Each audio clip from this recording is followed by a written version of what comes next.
Very neat. Just a quick recording this morning. I just wanted to capture Sunna and her daughter, Lucia. So, those who have been following my journey know that Sunna came to me disabled, and I was able to fix some of it, but yeah, things had already set in on one side that I couldn't really get to. But I got one side, but yeah, but not. But her ailments basically from bad upkeep.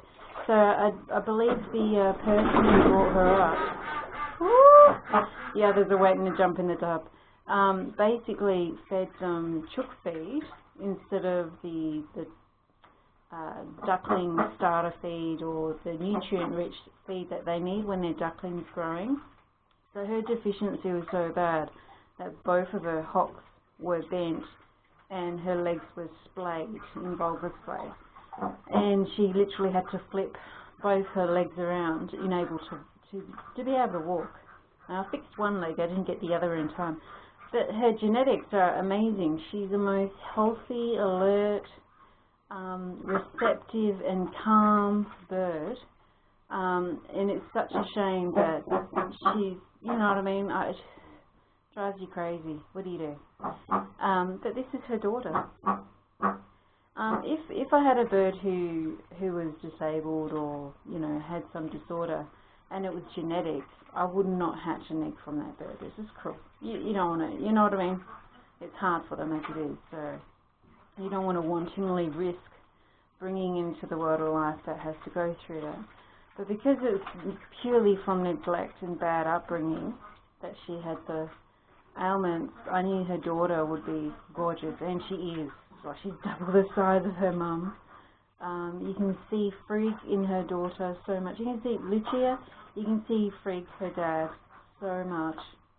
So as you know, Freak is the brother of Fawn and Freya, the first three ducks I got, who basically lost their mum to a fox on a farm, and the farmer basically, you know, had a litter of ducklings and couldn't, you know, bring them all up and had to get rid of some. So I was given them, actually.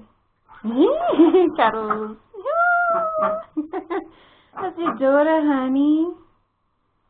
Yeah, you did well. You did well. You're a good mama. She's a big girl. She's like almost double your size. Ooh. Oh, waggy tail. Oh, so I'm gonna go get the other three ducklings. We're now young adults, but they're so big. There's like, I just can't believe the difference in size and health and robustness of the ducks I've actually hatched and brought up myself compared to all the ducks I've got from other people. You know, it's just amazing. But it is time consuming. I can understand why some people can't spend that extra time with them when they're rearing the ducks, because yeah, first 3 months is like yeah. Pop pop. Sunna, that's your daughter, honey. Is that your girl? Is that your girl? Is your girl? Give her a cuddle. Good girl. You give her cuddles. I'll go get the other ducklings down. Anyways, let's be merry. Just a quick recording. I just, you know, where I had this moment to show Sunna giving her daughter a hug there, and her daughter Lucia. So, you know, and leaving with, sometimes when, see, like in my maternal side especially, in our cultural tradition, we believe in reincarnations, basically. So, and we also don't see the difference between the human animal and the non-human animal. Both are animals, and we believe that our ancestors sometimes take the form of non-human animals and act as messengers and guides and things like that.